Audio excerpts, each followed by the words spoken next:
are you? All good? अच्छा, आज के लेक्चर में आज हम फिर से एक इंटरेस्टिंग टॉपिक को डिस्कस करने वाले हैं and that is obviously mechanics part का होगा वो। जो आपने Newton's third law of motion तो पढ़ा ही होगा, बहुत फेमस लॉ है। For every action there is equal and opposite reaction. For every action there is an equal and opposite reaction. मतलब अगर मैं किसी को पंच करता हूँ सर्टेन फोर्स से, तो वो बॉडी भी मेरे ऊपर उतना ही रिएक्शन फोर्स एक्सर्ट करती है। 99% बच्चों को ये लॉ याद रहता है, पहला और दूसरा लॉ किसी को याद नहीं रहता, बट डेफिनेटली अगर आप कभी भी पूछो कि न्यूटन्स का थर्ड लॉ, तो 99% बच्चे हाथ उड़ा देते हैं। Yes I know, for every action there is equal and opposite reaction. अगर रियलिटी में ऐसा है तो कुछ एग्जाम्पल्स के बारे में हम सोचते हैं कि अगर ऐसा होता है क्या, तो इफेक्ट दोनों पे सेम क्यों नहीं दिखता। जैसे अगर सपोज करो कि आप किसी को स्लैप करते हो, कस के एक झापड़ लगाया आपने, तो झापड़ खाने वाले को तो ज्यादा लगता है, लेकिन आपके हाथ पे भी तो पेन होता है ना। मारते हो आपको भी पता चलता है कि आपको भी थोड़ा सा दर्द हुआ है। ये देन अगर एक्शन एंड रिएक्शन इक्वल है तो फिर दोनों ने सेम फीलिंग क्यों नहीं की। दूसरा एग्जांपल लेते हैं फायरिंग का। सपोज मैंने गन ली और फायर किया। फायरिंग के टाइम पे क्या होता है, जब मैं ट्रिगर दबाता हूँ तो बुलेट पे एक स्ट्राइक होती है, ट्रिगर बुलेट को स्ट्राइक करेगा और बुलेट काफी तेजी से आगे की तरफ भागती है। At the same time reaction force भी तो होता है, तो बुलेट गन के ऊपर भी रिएक्शन फोर्स एक्सर्ट करती है, बट गन जो बैकवर्ड डायरेक्शन में आती है वो इतनी तेजी से नहीं आती जितनी तेजी से बुलेट आगे जाती है। एक्शन और रिएक्शन तो दोनों इक्वल ही है ना। फोर्सेस अगर इक्वल है तो दोनों पे इफेक्ट सेम क्यों नहीं दिखता, ये रीजन है। आपने रॉकेट प्रपोजल तो देखा होगा, जब रॉकेट को इग्नाइट किया जाता है और ऊपर लेके जाता है, सैटेलाइट को लेके जाता है, तो रॉकेट क्या करता है, रॉकेट कुछ इस तरह से रखा जाता है। जब रॉकेट को आप इग्नाइट करते हो तो रॉकेट अपने बेस से फ्यूल एग्जॉस्ट करता है, फ्यूल एक्सर्ट करता है, थ्रो करता है बाहर की तरफ विद ट्रेमेंडस फोर्स, और वो फ्यूल ग्राउंड को फोर्स एक्सर्ट करता है। एज ए रिजल्ट ग्राउंड क्या करता है, उसके ऊपर रिएक्शन फोर्स एक्सर्ट करता है और वो रॉकेट को ऊपर की तरफ थ्रो कर देता है। यहाँ पे भी एक्शन और रिएक्शन दोनों है, यहाँ पे भी एक्शन और रिएक्शन दोनों चीजें हैं, बट रॉकेट तो सैकड़ों किलोमीटर पर सेकंड की स्पीड से भागता है ऊपर, लेकिन ग्राउंड को कोई फर्क नहीं पड़ता, ग्राउंड एज इट इज रहता है। तो अगर हर जगह पे एक्शन रिएक्शन पेयर है, तो ये इफेक्ट अलग अलग क्यों दिखता है, इसके पीछे क्या कारण है, what's the reason behind that. इसी को समझने के लिए आपको सबसे पहले समझना पड़ेगा law of conservation of momentum. अब ये क्या चीज होती है लॉ ऑफ कंजर्वेशन मोमेंटम, मैं आपको बताता हूँ, जस्ट अ मोमेंट।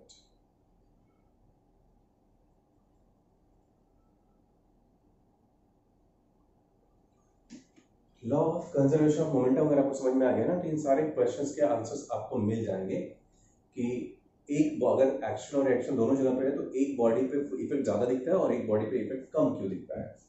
चलो इसी को समझने की कोशिश करते हैं। सबसे पहले मैं बता दूं आपको मोमेंटम क्या होता है या लीनियर मोमेंटम क्या होता है। Suppose if there is a body of mass m and it is traveling with velocity v in a straight line direction.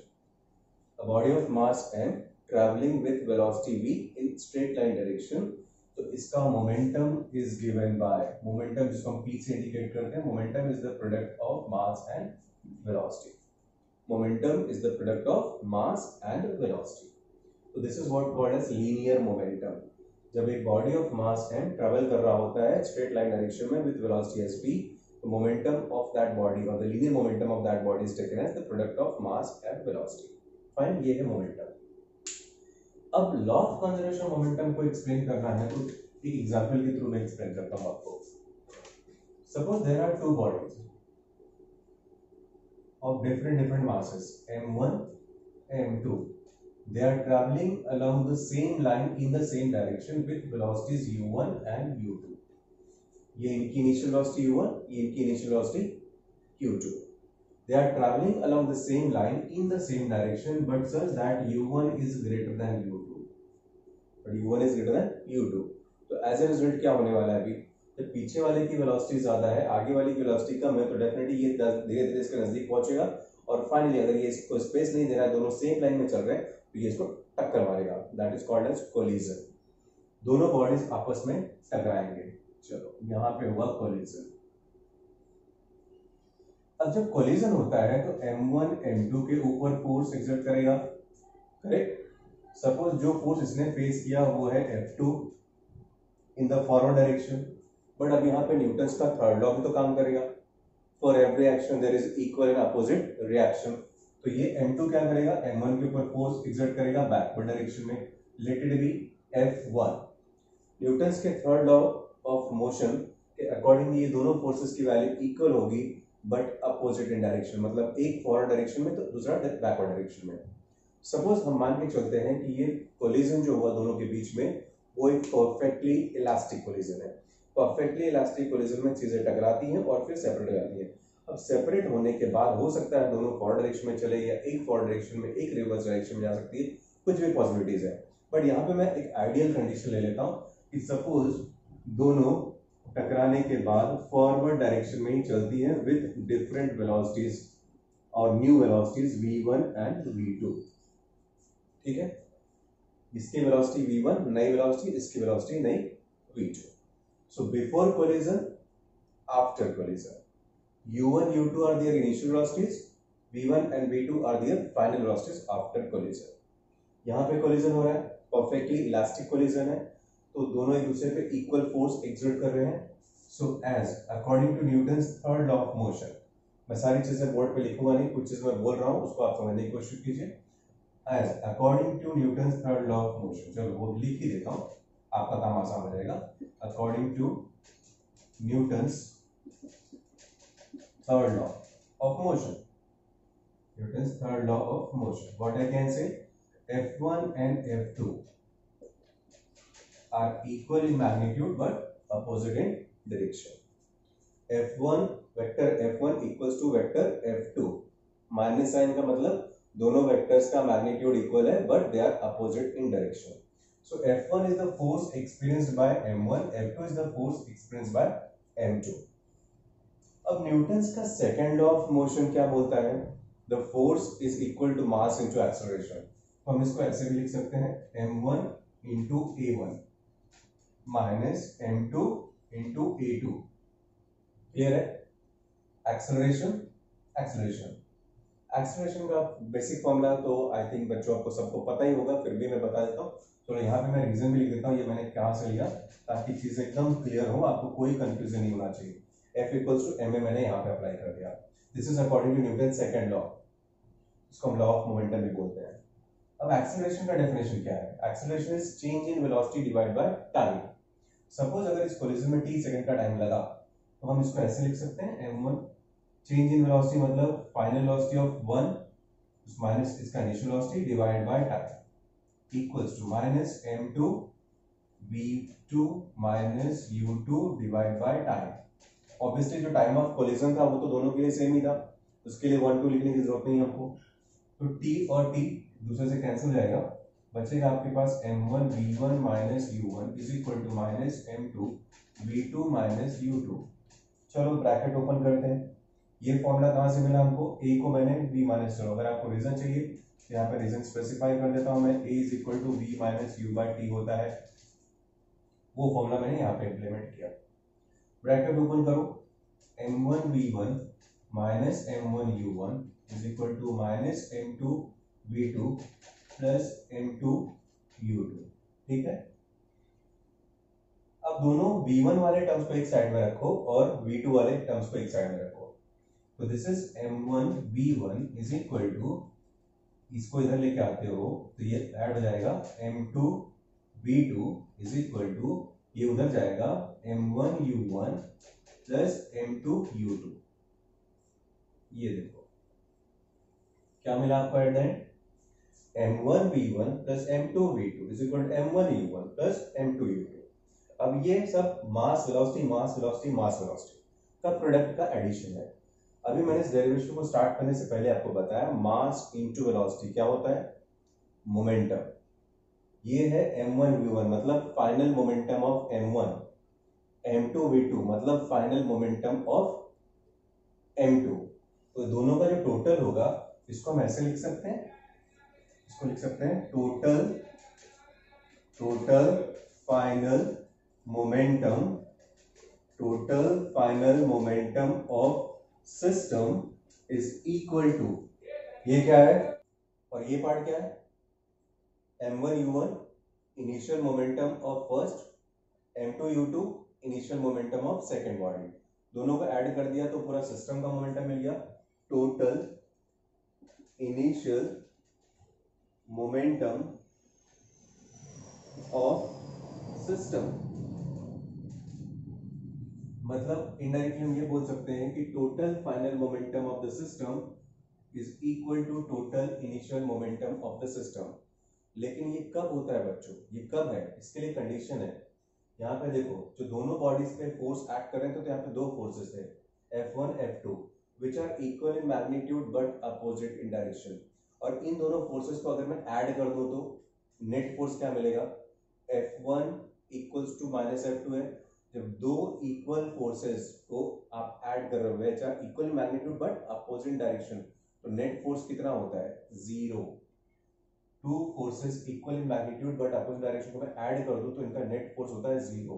तो यहां से हमको एक लॉ मिलता है for any given system, for any given system if net external force, if net external force is zero, if net external force is zero, then total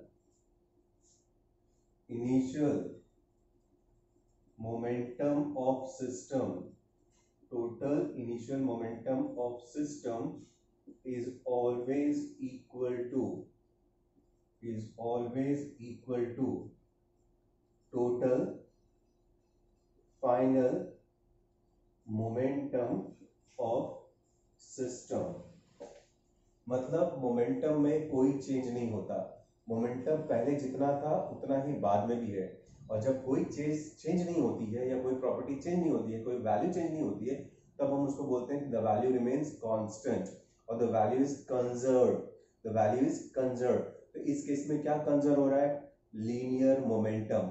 पहले टकराने से पहले और टकराने के बाद दोनों केस में मोमेंटम रिमेन्स सेम, और इसीलिए इस लॉ को नाम दिया गया law of conservation of linear momentum.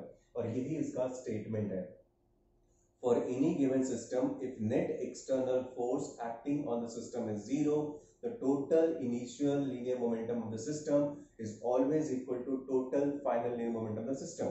या कहीं कहीं ये भी लिखा रहता है कि total momentum of the system, total linear momentum of the system remains constant or conserved। if net external force acting on the system is zero, the total linear momentum of the system remains conserved or constant। तो ये था बच्चों law of conservation momentum. अब इसी law पे based है वो सारे एग्जांपल्स जो मैंने आपको बताए, बुलेट और गन का एग्जांपल, रॉकेट और अर्थ का एग्जांपल, कि दो अलग अलग बॉडीज अगर एक दूसरे पे equal and opposite force exert करती है तो एक बहुत तेजी से जाती है और एक बहुत स्लो जाती है। क्यों जाती है, अब मैं इसी मैथमेटिकल रिलेशन को यूज करके आपको बताता हूँ कि ये डिफरेंस क्यों आता है और कैसे आता है, what is reason behind that. Hope आपको ये पूरा पिक्चर क्लियर हो गया होगा डेरिवेशन। ओके नहीं समझा हो तो पॉज करो और फिर से रिप्ले करके देखो।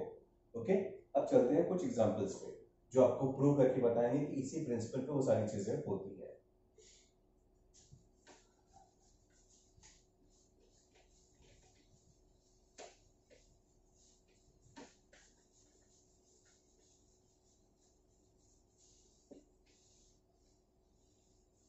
अब एक न्यूमेरिकल, चलो बुलेट और गन का ही एग्जांपल ले लेते हैं।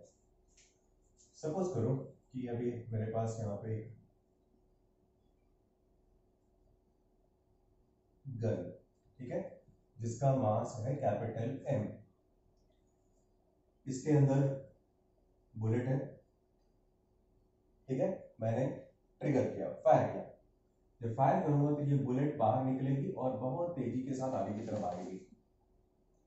सपोज बुलेट का मास है स्मॉल m। अब पॉइंट ये है कि फायर करने के बाद होता क्या है, during the firing what happens, अंदर एक स्प्रिंग होती है जो स्प्रिंग बुलेट को स्ट्रोक करती है या स्ट्राइक करती है और बुलेट काफी तेजी से आगे आती है और गन को भी बैकवर्ड जर्क लगता है रिएक्शन फोर्स का, बट वो थोड़ा सा स्लोली आती है बट बुलेट बहुत तेजी से आती है। ये जो वेलोसिटी का डिफरेंस है क्यों, अगर दोनों पे इक्वल फोर्स है तो वेलोसिटी का डिफरेंस क्यों?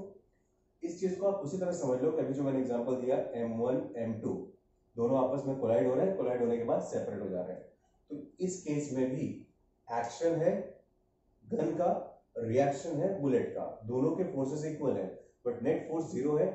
नेट फोर्स जीरो है तो law of conservation momentum apply कर सकते हैं। अब लॉ ऑफ कंजर्वेशन मोमेंटम अगर आप अप्लाई करते हो तो देखो क्या है, फॉर्मूला क्या बनेगा हमारा, फॉर्मूला है m1u1 plus m2u2 is equal to m1v1 plus m2v2। Clear? मान लो m1 की जगह पे मैं गन को ले लेता हूं तो इसका मास कितना, कैपिटल M। कोलिजन से पहले मतलब स्ट्राइक या टारगेट करने से पहले, शूट करने से पहले, फायर करने से पहले दोनों रेस्ट में थे ना, ये गन चल रही थी ना बुलेट चल रहा था, तो दोनों की इनिशियल वेलोसिटी कितनी होगी, जीरो। इसका मास स्मॉल m, उसकी भी initial velocity zero. Capital M v1 हमको निकालना है प्लस स्मॉल m v2 उसकी वेलोसिटी, किसकी, बुलेट की। तो इसकी वेलोसिटी आगे की तरफ जाएगी वो v2 के साथ और ये पीछे आएगा v1 के साथ, ठीक है। ये जीरो, m इंटू जीरो पूरा बन गया zero equals to capital M v1 plus small m v2, ठीक है। अब हमको ये देखना है कि बुलेट काफी तेजी से क्यों गई, तो मैं v2 के लिए अगर लिखूं तो इसको इधर लेके आ जाओ, minus m v2 is equal to capital M v1 या v2 इज इक्वल टू हो जाता है minus of capital M by small m into v1। ये है मेरा फॉर्मूला किसका, वेलोसिटी ऑफ बुलेट का, वेलोसिटी ऑफ बुलेट। अगर दोनों पे फोर्सेस इक्वल थे तो फिर एक काफी तेजी से क्यों भागा, दूसरा स्लोली क्यों आया, उसको समझने के लिए यहाँ पे आ जाओ। पहली चीज, क्योंकि मास एक स्केलर क्वांटिटी है, ये नेगेटिव साइन इसके लिए नहीं है, नेगेटिव साइन किसके लिए है, इन दोनों के लिए। v2 is equal to minus of v1 मतलब दोनों की वेलोसिटीज का डायरेक्शन अलग होगा। अगर v1 फॉरवर्ड में है तो v2 बैकवर्ड में, या फिर v2 फॉरवर्ड में है तो v1 बैकवर्ड में, तो दोनों की डायरेक्शंस अलग अलग होंगे। क्लियर? उस नेगेटिव साइन को हटा दो डायरेक्शन के टर्म में। इन मैग्नीट्यूड की हम बात करते हैं, इन मैग्नीट्यूड वाली, तो v2 will be equal to capital M by small m into v1। Clear है? अब चलो दोनों के मास को डिस्कस कर लेते हैं। मान लो मेरे पास एक जो गन है उसका वेट अप्रोक्सीमेटली 2 किलो है, 2 किलो की गन है मेरी, ठीक है। उसके कंपैरेटिवली जो बुलेट होगी आपकी वो ज्यादा से ज्यादा 100-150 ग्राम की होती है। तो अगर मैं दोनों का मास रख दूं v2 is equal to mass of gun 2 kg है डिवाइड बाय 200 या 100 ग्राम में ले लेता हूं उसको, चलो 100 ग्राम इंटू बुलेट का मास, ये है v1। ऑब्वियसली रेशियो लेने के लिए दोनों को सेम यूनिट्स में रखना पड़ेगा। 2 kg is nothing but 2000 gram divide by 100 gram into v1। इसको अगर आप सिंप्लीफाई करते हो तो क्या मिल रहा है आपको, 20 टाइम्स ऑफ v1। ये देखो v2 is 20 times of v1, v2 is 20 times of v1 मतलब velocity of bullet will be 20 times that of v1। ये क्यों मिला difference, because of difference in their masses, because of difference in their masses। तो force तो दोनों पे same था लेकिन जिसका मास ज्यादा होगा वो उसकी वेलोसिटी कम बढ़ेगी, जिसका मास कम था उसकी वेलोसिटी ज्यादा बढ़ती है। and that is the reason कि बुलेट गन के, अगर सपोज ये 10 मीटर पर सेकंड की स्पीड से गन पीछे आती है तो बुलेट उसका 20 टाइम्स मतलब 200 मीटर पर सेकंड की स्पीड से आगे जाएगी। और यही फर्क है कि बुलेट इतनी तेजी से आती है और गन बहुत हल्का पीछे जगह पे लेता है। दूसरा एग्जांपल जो मैंने बताया था रॉकेट का और अर्थ का। सपोज ये अर्थ का सरफेस है, यहाँ पे आपने एक रॉकेट रखा हुआ है, रॉकेट को जब इग्नाइट करते हो तो क्या करता है, ग्राउंड पे फ्यूल एक्सर्ट करता है और वो फोर्स फ्यूल के थ्रू गैस निकलती है, ट्रेमेंडस गैस हीटेड फॉर्म में, और वो थ्रो करती है इसको।